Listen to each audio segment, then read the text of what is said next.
Banyak situs sejarah di Indonesia yang diketemukan, namun belum terungkap secara keseluruhan karena keterbatasan data primer sejarah. Akhir-akhir ini juga banyak situs yang mulai bermunculan namun tetap menjadi misteri. Salah satunya adalah situs Nambangan.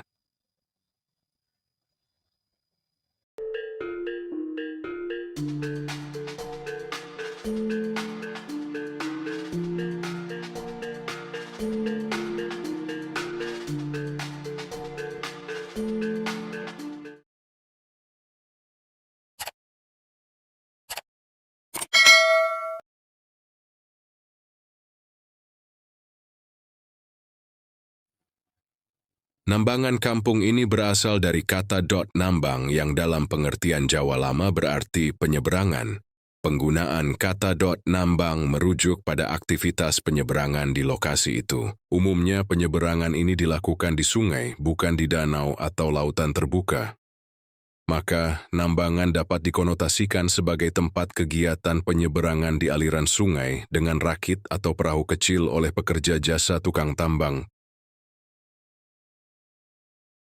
Merujuk konotasi demikian, lokasi kampung Nambangan patut diterka berada di dekat aliran sungai besar yang memerlukan jasa petugas nambang yang sering disebut tukang getek atau tukang geret. Getek adalah istilah yang menunjuk pada jenis perahu kecil yang biasanya dipakai untuk pelayaran sungai dengan kedangkalan air yang rendah dan mampu berlayar jarak dekat. Perahu yang dipakai untuk menyeberang disebut perahu tambangan. Kampung Nambangan terletak di kota Magelang menunjukkan analogi sepetak kampung yang terletak di dekat aliran sungai besar, yang di masa lalu digunakan untuk sarana transportasi. Dicermati dari asal-usul geografis itu dan dikomparasikan dengan kondisi kini, Kampung Nambangan berada di dekat aliran Sungai Progo. Dengan demikian asumsi bisa dilontarkan bahwa di masa silam Kampung Nambangan adalah pusat aktivitas penyeberangan Sungai Progo selama belum dibangun jembatan bagi transportasi manusia dan barang. Dilacak lebih lanjut, aliran Sungai Progo memegang peranan penting bagi transportasi yang menopang dinamika kehidupan sosial dan ekonomi kota Magelang. Di Kampung Candi Nambangan terdapat pemakaman umum yang ternyata menyimpan banyak peninggalan sejarah masa Hindu dan dimungkinkan menjadi cikal bakal peradaban sejarah kampung ini, bahkan mungkin menjadi bukti peradaban yang lebih tua dari Meteseh atau Mantiasih. Di makam umum ini terdapat temuan yang antara lain bata kuno, balok batu, batu berprofil yang tersebar di area makam umum.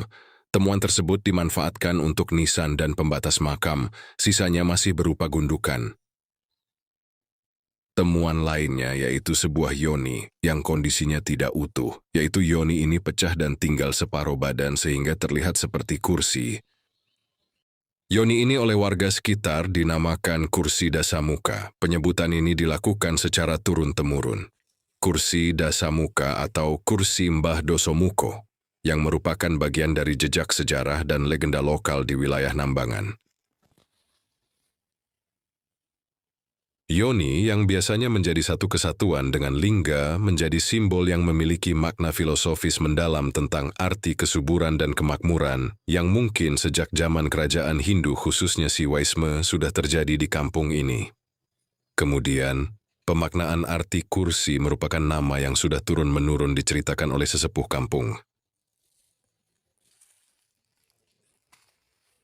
Sedangkan bata kuno dan batuan andesit merupakan bagian atau puzzle, berbentuk persegi maupun persegi panjang sebagai bahan baku penyusun candi di sekitar tanah makam, menandakan dahulu kala pernah berdiri bangunan candi dan terdapat peradaban yang maju ada di kampung ini.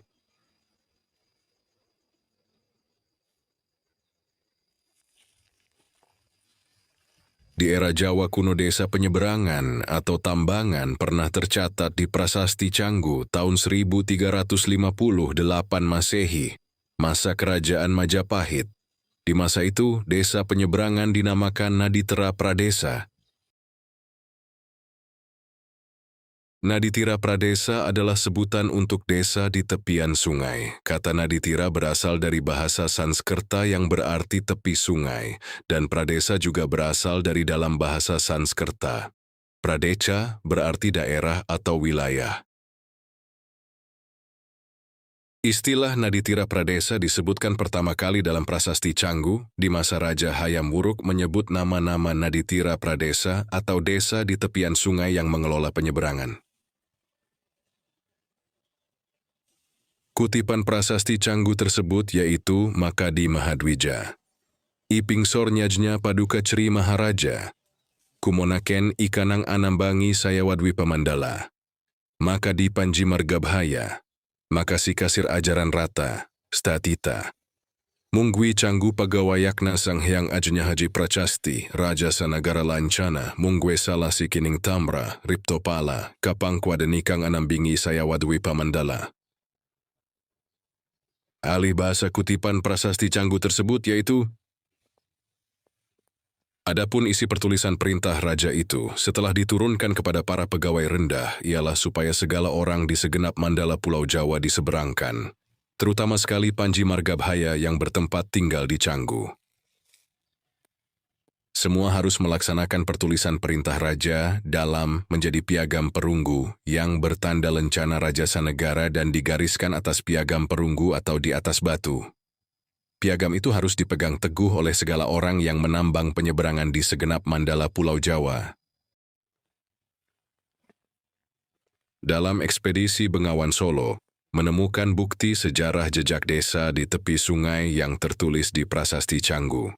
Berdasarkan catatan perjalanan ekspedisi Bengawan Solo, tim mewawancarai berbagai pihak untuk mencari detil lokasi dan kondisi terkini keberadaan Naditira Pradesa. Hasilnya, temuan ini membuktikan bahwa nama toponimi desa tidak banyak berubah sejak prasasti itu ditulis di tahun 1358 Masehi. Pada kutipan prasasti Canggu 1280 Caka, terdapat tempat atau desa-desa penyeberangan dalam jalur pelayaran dan perdagangan masa itu yang kini masih bisa kita temui, Bengawan Solo. Kesimpulannya, situs Nambangan merupakan aset budaya yang berharga. Semoga informasi ini bermanfaat bagi masyarakat dalam memahami dan melestarikan warisan Nusantara.